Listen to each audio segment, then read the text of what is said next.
ಬಂಧುಗಳೇ, ಇವತ್ತಿನ ದಿವಸ ಹೊಸರಿತ್ತಿ ಗ್ರಾಮದಲ್ಲಿ ಪ್ರತಿ ವರ್ಷದಂತೆ ಮಧ್ಯರಾತ್ರಿ 12 ಗಂಟೆಗೆ ನಡೀತಕ್ಕಂಥ ಧ್ವಜಾರೋಹಣ ಕಾರ್ಯಕ್ರಮದಲ್ಲಿ ದಿವ್ಯ ಸಾನ್ನಿಧ್ಯ ವಹಿಸಿದಂತ ಪರಮ ಪೂಜ್ಯ ಗುದ್ಲಿ ಸ್ವಾಮಿಗಳ ಪಾದಗಳಿಗೆ ಭಕ್ತಿಪೂರ್ವಕ ನಮಸ್ಕಾರಗಳನ್ನು ಅರ್ಪಿಸುತ್ತಾ, ಅದೇ ರೀತಿಯಾಗಿ ವೇದಿಕೆಯ ಮೇಲಿರ್ತಕ್ಕಂಥ ಎಲ್ಲ ಹುತಾತ್ಮ ವೀರಯ್ಯ ಹಿರೇಮಠ ಅವರ ಸಂಬಂಧಿಕರು ಇರಬಹುದು, ಮೈಲಾರ್ ಮಹದೇವಪ್ಪನವರ ಸಂಬಂಧಿಕರು ಹಾಗೂ ತಿರ್ಕಪ್ಪ ಮಡಿವಾಳ್ರವರ ಸಂಬಂಧಿಕರು ಕೂಡ ವೇದಿಕೆ ಮೇಲೆ ಇದ್ದಾರೆ. ಅವರಿಗೆ ಕೂಡ ನಾನು ಭಕ್ತಿಪೂರ್ವಕ ನಮಸ್ಕಾರಗಳನ್ನು ಅರ್ಪಿಸುತ್ತಾ, ಅದೇ ರೀತಿ ವಿಶೇಷ ಭಾಷಣಕಾರರಾಗಿ ಆಗಮಿಸಿದ್ದಾರೆ, ಅವರಿಗೆ ಕೂಡ ನಾನು ಭಕ್ತಿಪೂರ್ವಕ ನಮಸ್ಕಾರಗಳನ್ನು ಅರ್ಪಿಸುತ್ತಾ, ಹಾಗೂ ಮಾಜಿ ಸೈನಿಕರು ಕೂಡ ವೇದಿಕೆ ಮೇಲೆ ಇದ್ದಾರೆ, ಎಲ್ಲರಿಗೂ ಕೂಡ ನನ್ನ ಹೃದಯಪೂರ್ವಕ ನಮಸ್ಕಾರಗಳನ್ನು ಅರ್ಪಿಸುತ್ತಾ, ಇವತ್ತಿನ ದಿವಸ ಇದು ಹೊಸರಿತ್ತಿ ಅಂದ್ರೆ ಈಗ ಹೇಳಿದ್ರು ಯೋಧರ ನಾಡು, ಶಿಕ್ಷಣದ ಬೀಡು ಮತ್ತು ಧಾರ್ಮಿಕ ಒಂದು ಕೇಂದ್ರ ಅನ್ನುವಂತ ಮಾತನ್ನು ಕೂಡ ಹೇಳಿದ್ರು. ಅದೇ ರೀತಿಯಾಗಿ ಇಲ್ಲಿ ಹೊಸರಿತ್ತಿಯಲ್ಲಿ ಸಂಸ್ಕಾರ ಇದೆ, ಸಂಸ್ಕೃತಿ ಇದೆ, ನಡೆ ನುಡಿ ಇದೆ. ಈ ಒಂದು ಧಾರ್ಮಿಕ ಕಾರ್ಯಕ್ರಮಗಳಿಗೆ ಕೂಡ ಹೆಸರುವಾಸಿಯಾಗಿದೆ. ಈಗಾಗಲೇ ಇಡೀ ರಾಷ್ಟ್ರಾದ್ಯಂತ ಹರ್ ಘರ್ ತಿರಂಗ ಯಾತ್ರೆಯನ್ನು ನಾವು ಆಚರಣೆ ಮಾಡ್ತಾ ಇದ್ದೀವಿ. ಹರ್ ಘರ್ ತಿರಂಗ ಅಂದ್ರೆ ಏನಪ್ಪಾ? ಪ್ರತಿಯೊಬ್ಬ ನಾಗರಿಕರ ಮನೆಗಳಲ್ಲಿ ಕೂಡ ಧ್ವಜಾರೋಹಣವನ್ನ ಮಾಡಬೇಕು. ಬರೇ ಧ್ವಜಾರೋಹಣವನ್ನು ಮಾಡೋದಷ್ಟೇ ಅಲ್ಲ, ಪ್ರತಿಯೊಬ್ಬ ನಾಗರಿಕರ ಮನಸ್ಸಿನಲ್ಲಿ ಕೂಡ ಧ್ವಜಾರೋಹಣಕ್ಕೆ ಗೌರವ ಸಮರ್ಪಣೆ ಮಾಡುವಂತ ಕೆಲಸ ನಾವು ಮಾಡಬೇಕು.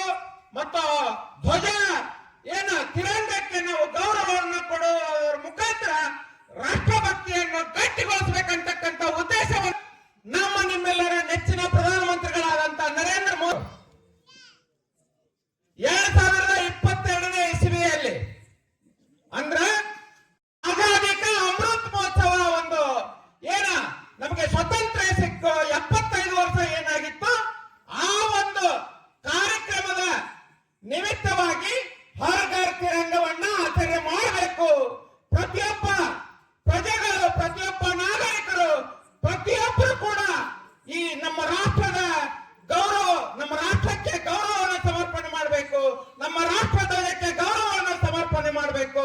ಪ್ರತಿಯೊಬ್ಬರು ದೇಶಭಕ್ತರಾಗಬೇಕು, ಪ್ರತಿಯೊಬ್ಬರು ದೇಶಕ್ಕಾಗಿ ಹೋರಾಟ ಮಾಡಬೇಕು, ಪ್ರತಿಯೊಬ್ಬರು ಸಮಯ ಸಂದರ್ಭ ಬಂದ್ರೆ ದೇಶಕ್ಕಾಗಿ ಪ್ರಾಣ ತ್ಯಾಗ ಮಾಡಬೇಕಂತಕ್ಕಂಥ ಉದ್ದೇಶವನ್ನು ಇಟ್ಕೊಂಡು ಇವತ್ತು ಹರ್ ಘರ್ ತಿರಂಗ ಯಾತ್ರೆಯನ್ನ ಆರಂಭ ಮಾಡಿದ್ದಾರೆ. ಬಂಧುಗಳೇ, ಅದೇ ರೀತಿಯಾಗಿ ಇವತ್ತು ಕೂಡ ಈ ಹೊಸರಿತ್ತಿ ಗ್ರಾಮ ಕೂಡ ಇದು ಯೋಧರ ನಾಡು. ಈ ದೇಶಕ್ಕಾಗಿ ತಮ್ಮ ಪ್ರಾಣವನ್ನೇ ತ್ಯಾಗ ಮಾಡಿದಂತ ನಾಡು ಹೊಸರಿತ್ತಿ. ನಾನು ದೇಶ ಪ್ರೇಮ ಅನ್ನೋದ್ರ ಬಗ್ಗೆ ಒಂದು ಸಣ್ಣ ಸಂಕ್ಷಿಪ್ತವಾಗಿ ಒಂದು ಕಥೆಯನ್ನ ಹೇಳಕ್ಕೆ ಇಷ್ಟಪಡ್ತೇನೆ.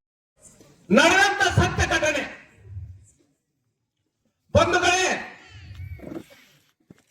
ನಮ್ಮ ಸೈನಿಕರು ಯಾವ ರೀತಿ ಇರ್ತಾರೆ ಅನ್ನೋದ್ರ ಬಗ್ಗೆ ನಾನು ಹೇಳಕ್ಕೆ ಇಷ್ಟಪಡ್ತೀನಿ. ಈಗ 1962ರಲ್ಲಿ ಚೀನಾ ಮತ್ತು ಭಾರತ ಯುದ್ಧ ಆರಂಭವಾಯಿತು. ಚೀನಾ ಮತ್ತು ಭಾರತ ಯುದ್ಧ ಆರಂಭ ಆದಂತ ಸಂದರ್ಭದಲ್ಲಿ ನೂರಾಂಗ್ ಅಂತಕ್ಕಂಥ ಚೆಕ್ ಪೋಸ್ಟ್ ನಲ್ಲಿ ಸೈನಿಕರು ಚೀನಾ ಸೈನಿಕರೊಂದಿಗೆ ಯುದ್ಧವನ್ನು ಮಾಡ್ತಾ ಇದ್ರು. ಯುದ್ಧವನ್ನು ಮಾಡುವಂತ ಸಂದರ್ಭದಲ್ಲಿ ಏನಾಗುತ್ತೆ, ಎಲ್ಲ ನಮ್ಮ ದೇಶದ ಸೈನಿಕರು ಬಹಳ ಅಂದ್ರೆ ಎಲ್ಲಾ ರೀತಿಯಂತ ವೆಪನ್ಸ್ ಎಲ್ಲ ಅಂತ ಸಂದರ್ಭದಲ್ಲಿ ಚೀನಾದವರು ಏನು ನಮ್ಮ ದೇಶವನ್ನ ನುಸುಳಿ ಎಲ್ಲ ಹೊಡೆದು ಹಾಕ್ತಾ ಇದ್ರು. ಅಂತ ಸಂದರ್ಭದಲ್ಲಿ ಕೊನೆಗೆ ಒಬ್ಬನೇ ಒಬ್ಬ ಸೈನಿಕ ಉಳಿತಾನೆ. ಒಬ್ಬನೇ ಒಬ್ಬ ಸೈನಿಕ ಉಳಿದಂತ ಸಂದರ್ಭದಲ್ಲಿ ಜಸ್ವಂತ್ ಸಿಂಗ್ ರಾವತ್ ಅಂತಕ್ಕಂಥ ಸೈನಿಕ, ರೈಫಲ್ ಮ್ಯಾನ್ ಜಸ್ವಂತ್ ಸಿಂಗ್ ರಾವತ್ ಅಂತಕ್ಕಂಥ ಸೈನಿಕ ಏನ್ ಮಾಡ್ತಾನೆ, ಈಗ ಗುಡ್ಡ ಬೆಟ್ಟ, ಈಗ ಚೀನಾ ಮತ್ತು ಭಾರತದ ಗಡಿ ಯಾವ ರೀತಿ ಇದೆ ಅಂದ್ರೆ ಮಧ್ಯೆ ಬೆಟ್ಟ ಇದೆ, ಈ ಕಡೆ ಅದಕ್ಕೋಸ್ಕರ ಹೋಯ್ತಾ ಇದೆಯಾ ಅಂತಂದು ಅವಾಗ ಅವ ಬಾಯಿ ಬಿಡ್ತ ಅವ್ರನ್ನ ಅಟ್ಯಾಕ್ ಮಾಡ್ತಾರೆ. ಅಟ್ಯಾಕ್ ಮಾಡಿದಂತ ಸಂದರ್ಭದಲ್ಲಿ ಕೊನೆಗೆ ಜಸ್ವಂತ್ ಸಿಂಗ್ ವೈರಿಗಳ ಕಡೆಯಿಂದ ನಾನು ಚೀನಾದವ್ರ ಕಡೆಯಿಂದ ನಾನು ಸಾಯಬಾರ್ದು, ನನ್ನ ದೇಶಕ್ಕೋಸ್ಕರ ನಾನೇ ನನ್ನ ಪ್ರಾಣವನ್ನು ಅರ್ಪಣೆ ಮಾಡ್ತೇನೆ ಅನ್ಕೊಂಡು ಗುಂಡನ್ನ ಹಾರಿಸ್ಕೊಂತಾನೆ. ಆಮೇಲೆ ಅದೇ ರೀತಿಯಾಗಿ ಏನು 2 ಹೆಣ್ಮಕ್ಳಿದ್ದಾರಲ್ಲ ಅದ್ರಾಗ ಒಬ್ಬರನ್ನ ಹೊಡೆದು ಹಾಕ್ತಾರೆ. ಅವರು ಚೀನಾದವರು ಹೊಡೆದಾಗ ಒಂದು ಹುಡುಗಿಯನ್ನ ತಗೊಂಡು ಹೋಗ್ತಾರ, ನೇಣು ಹಾಕ್ತಾರ, ಚೀನಾ ತಗೊಂಡೋಗಿ. ಆಮೇಲೆ ಏನ ಇವ ಗುಂಡು ಹಾರಿಸ್ಕೊಂಡಿದ್ದನ್ನ ಇವನ್ ರುಂಡವನ್ನ ತಗೊಂಡು ಚೀನಾಕ್ ತಗೊಂಡು ಹೋಗ್ತಾರ. ಚೀನಾಕ್ ತಗೊಂಡೋಗಿ ಅವ್ರು ಏನ್ ಹೇಳ್ತಾರೆ ಅಂದ್ರೆ, ಚೀನಾದವರು ನಮ್ಮ ಚೀನಾದಲ್ಲಿ ಇಂಥ ಒಬ್ಬ ಸೈನಿಕ, ಇಂಥವ್ರು 10 ಜನ ನಮ್ಮ ದೇಶದೊಳಗಿದ್ದಿದ್ರೆ ಇಡೀ ವಿಶ್ವನೇ ನಾವು ಆಳ್ತಿದ್ವಿ ಅನ್ನುವಂತ ಮಾತನ್ನ ಚೀನಾ ಸೈನಿಕರು ಹೇಳ್ತಾರೆ, ಚೀನಾ ಅಧಿಕಾರಿಗಳು. ಅಂದ್ರ ಅಷ್ಟು ಶೂರ, ಅಷ್ಟು ಧೀರ ಆಗಿದ್ದಂತ ಯಾರು, ಜಸ್ವಂತ್ ಸಿಂಗ್ ರಾವತ್. ಮತ್ತೆ ಇನ್ನೂ ಅವ್ರದ್ದು ಇತಿಹಾಸ ಏನಿದೆ ಅಂದ್ರೆ, ಅವರು ಏನು ತಗೊಂಡೋಗಿದ್ರ ರುಂಡ ತಗೊಂಡೋಗಿ ಮತ್ತೆ ಅದನ್ನ ಹಿತ್ತಾಳಿ ರುಂಡವನ್ನ ಮಾಡಿಸಿ ಅದನ್ನ ನಮ್ಮ ದೇಶಕ್ಕೆ ಪ್ರೆಸೆಂಟ್ ಮಾಡ್ತಾರೆ, ನಮ್ಮ ದೇಶಕ್ಕೆ ಒಂದು ಗಿಫ್ಟ್ ಆಗಿ ಕಳಿಸ್ತಾರೆ. ಇಂಥ ಒಬ್ಬ ಸೈನಿಕ ಇದ್ರೆ, ಇಂಥವ್ರ ಒಂದು 10 ಜನ ಇದ್ರೆ ಇಡೀ ವಿಶ್ವ ನಾವು ಆಳ್ತಿದ್ವಿ ಅನ್ನುವಂತ ಮಾತನ್ನ ಹೇಳಿ ಏನು ಜಸ್ವಂತ್ ಸಿಂಗ್ ರಾವತ್ ಅವರ ಮೂರ್ತಿಯನ್ನ ನಮ್ಮ ದೇಶಕ್ಕೆ ಕಳಿಸ್ತಾರೆ. ಆ ಮೂರ್ತಿಯನ್ನ ಇವತ್ತಿಗೂ ಕೂಡ ಏನು ಜಸ್ವಂತಗಢ ಅಂತಕ್ಕಂಥ ಊರಿದೆ ನಾರ್ತ್ ಇಂಡಿಯಾದಲ್ಲಿ. ಜಸ್ವಂತಗಢದಲ್ಲಿ ಅವ್ರದೇ ಆದಂತ ಒಂದು ದೇವಸ್ಥಾನ ಮಾಡಿದ್ದಾರೆ. ಆ ದೇವಸ್ಥಾನದಲ್ಲಿ ಪ್ರತಿ ದಿವಸ ಅವನ ಬಟ್ಟೆ, ಅವನ ಶೂ, ಅವನ ಬೆಲ್ಟ್ ಇಲ್ಲಿವರೆಗೂ ಕೂಡ ಐರನ್ ಮಾಡಿ ಡೈಲಿ ಇಡ್ತಾರೆ. ಡೈಲಿ ಅವು ಅವರ ಆತ್ಮ ಇವತ್ತಿಗೂ ಕೂಡ ದೇಶವನ್ನ ಕಾಯ್ತಾ ಇದೆ ಬಂಧುಗಳೇ. ಇವತ್ತಿಗೂ ಕೂಡ ಜಸ್ವಂತ್ ಸಿಂಗ್ ರಾವತ್ ಅವರ ಆತ್ಮ ಇವತ್ತು ಕೂಡ ದೇಶವನ್ನು ಕಾಯ್ತಾ ಇದೆ. ಇವತ್ತ ಸೈನಿಕರು ದೇಶದ ಗಡಿಯಲ್ಲಿ ಯಾರಾದ್ರೂ ನಿಂತಿ ಮಾಡಕತ್ತಿದ್ರು ಅಥವಾ ಬೇಜವಾಬ್ದಾರಿಯಿಂದ ನಡ್ಕೊಳ್ತಿದ್ರಂದ್ರೆ ಅವ್ರಿಗೆ ಬಂದು ಹೊಡಿತಾನಂತ, ಹೊಡೆದು ಎಚ್ಚರ ಮಾಡ್ತಾನಂತೆ. ಇವತ್ತಿಗೆ ಕೂಡ ನಮ್ಮ ದೇಶಭಕ್ತಿ ಹೆಂಗಿರ್ಬೇಕು, ಜಸ್ವಂತ್ ಸಿಂಗ್ ರಾವತ್ ನಂಗಿರ್ಬೇಕು. ಜಸ್ವಂತ್ ಸಿಂಗ್ ರಾವತ್ ನಂಗೆ ಇದ್ದೆ ನಾವು ಎಲ್ಲರಿಗೂ ತಯಾರಿದೀವಿ ಅಂತ.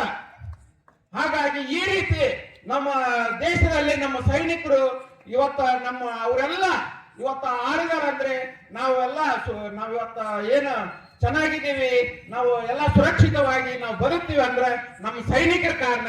ನಾವು ಸುರಕ್ಷಿತವಾಗಿ ನಾವು ಬದುಕ್ತೀವಿ ಅಂದ್ರೆ ನಮ್ಮ ಅನ್ನದಾತರು ರೈತರ ಕಾರಣ. ಮತ್ತು ಇವತ್ತಾಗ ಕಾಲ ಹಂಗಿಲ್ಲ. ಹಿಂದ ಅವತ್ತ ಅಧಿಕಾರಿಗಳು ಏನಂದ್ರಂತ ಅವಾಗ, ಸಾಕ್ ಬಂದ್ಬಿಡೋ ಮಾರ ಅಂತ ಹೇಳಿದ್ರಂತ. ಯುದ್ಧ ಮಾಡದೇನ್ ಬಾ ನೀನು ಬಂದ್ಬಿಡ ಅಂದ್ರು ಅವ್ರು ಕೇಳಿಲ್ಲ, ಆದ್ರೆ ಯುದ್ಧ ಮಾಡೇ ಬಿಟ್ರು. ಅವತ್ತ ಯಾವುದೇ ರೀತಿಯ ಶಕ್ತಿಶಾಲಿ ವೆಪನ್ಸ್ ಗಳಿದ್ದಿದ್ದಿಲ್ಲ. ಆದ್ರೆ ಇವತ್ತು ಹಂಗಿಲ್ಲ. ನಮ್ಮ ಭಾರತ ವಿಶ್ವಗುರು, ಇಡೀ ವಿಶ್ವಕ್ಕೆ ಎಲ್ಲ ಶಕ್ತಿಶಾಲಿ ವೆಪನ್ಸ್ ಗಳನ್ನ ಏನು ರಫ್ತು ಮಾಡುವಂತ ಕೆಲಸ ಇವತ್ತು ಭಾರತ ಮಾಡ್ತಾ ಇದೆ. 5,000 ಕಿಲೋಮೀಟರ್ ಅಂತ ಇದ್ದು ವೈರಿಗಳ ಏನು ಮಿಸೈಲ್ಸ್ ಇರ್ತಾವೋ ಅಥವಾ ಏರ್ಕ್ರಾಫ್ಟ್ ಇರ್ತಾವೋ ಅಥವಾ ವಿಮಾನಗಳಿರ್ತಾವೋ ಹೊಡೆದಾಕುವಂತ ಶಕ್ತಿ ನಮ್ಮ ಅಗ್ನಿಗಿದೆ. ಅಗ್ನಿ ಅಂತಕ್ಕಂಥ ಅಸ್ತ್ರಕ್ಕಿದೆ ಇವತ್ತ. ಅಷ್ಟು ಬಲಶಾಲಿ ಬ್ರಹ್ಮೋಸ, ಅಗ್ನಿ, ನಾಗ, ಅಸ್ತ್ರ, ಹೀಗೆ ಅನೇಕ ಶಸ್ತ್ರಾಸ್ತ್ರಗಳು ಇವತ್ತ ನಮ್ಮ ದೇಶದಲ್ಲಿ ಆತ್ಮನಿರ್ಭರ ಭಾರತ ಯೋಜನೆಯಲ್ಲಿ ನಮ್ಮ ದೇಶದಲ್ಲೇ ತಯಾರಾಗ್ತಾ ಇದ್ದವು. ನಮ್ಮ ದೇಶದಿಂದ ಪರರಾಷ್ಟ್ರಕ್ಕೆ ಎಕ್ಸ್ಪೋರ್ಟ್ ಅನ್ನ ಮಾಡ್ತಾ ಇದ್ದೀವಿ. ಅಷ್ಟು ಶಕ್ತಿಶಾಲಿಯಾಗಿ ಇವತ್ತು ನಮ್ಮ ದೇಶ ಬೆಳೆದಿದೆ. ಇವತ್ತು ನಮ್ಮ ದೇಶ ನಮ್ಮ ದೇಶಕ್ಕೆ ಏನ್ ಹೇಳ್ತಿದ್ರಂದ್ರೆ, ಭಾರತ ಹಾವಾಡಿಗರ ದೇಶ, ಭಿಕ್ಷಕರ ದೇಶ ಅನ್ನುವಂತ ಮಾತನ್ನ ಹೇಳ್ತಿದ್ರು. ಇವತ್ತ ಹಂಗಲ್ಲ. ಇವತ್ತು ನಮ್ಮ ದೇಶದ ನಮ್ಮ ಪ್ರಜೆಗಳು ಇರಬಹುದು, ನಮ್ಮ ಪ್ರಧಾನಮಂತ್ರಿಗಳು ಹೋದ್ರೆ ಹೂವಿನ ಹಾಸಿಗೆ ಹಾಕಿ ಇವತ್ತು ಸ್ವಾಗತವನ್ನು ಕೊಡುವಂತ ಕೆಲಸ ಇವತ್ತು ಇಡೀ ವಿಶ್ವ ಮಾಡ್ತಾ ಇದೆ. ಹಾಗಾಗಿ ದಯವಿಟ್ಟು ಈ ಒಂದು ಸಂದರ್ಭದಲ್ಲಿ ನನಗೆ ಮಾತಾಡಲಿಕ್ಕೆ ಅವಕಾಶ ಮಾಡಿಕೊಟ್ಟಂತ ಎಲ್ಲ ಹಿರಿಯ ವೇದಿಕೆ ಮೇಲೆ ಇರ್ತಕ್ಕಂಥ ಎಲ್ಲ ಪರಮ ಪೂಜ್ಯರಿಗೆ ಹಾಗೂ ಗಣ್ಯಮಾನ್ಯರಿಗೆ ಹಾಗೂ ಎಲ್ಲ ಏನು ಹೊಸರಿತ್ತಿ ಗ್ರಾಮದ ಎಲ್ಲ ಗುರು ಹಿರಿಯರಿಗೆ, ತಾಯಂದರಿಗೆ ಮತ್ತು ಎಲ್ಲ ಪ್ರಜೆಗಳಿಗೆ ವಂದಿಸಿ ನನ್ನ ಮಾತನ್ನ ಮುಗಿಸುತ್ತೇನೆ. ಜೈ ಹಿಂದ್, ಜೈ ಕರ್ನಾಟಕ. ಭಾರತ್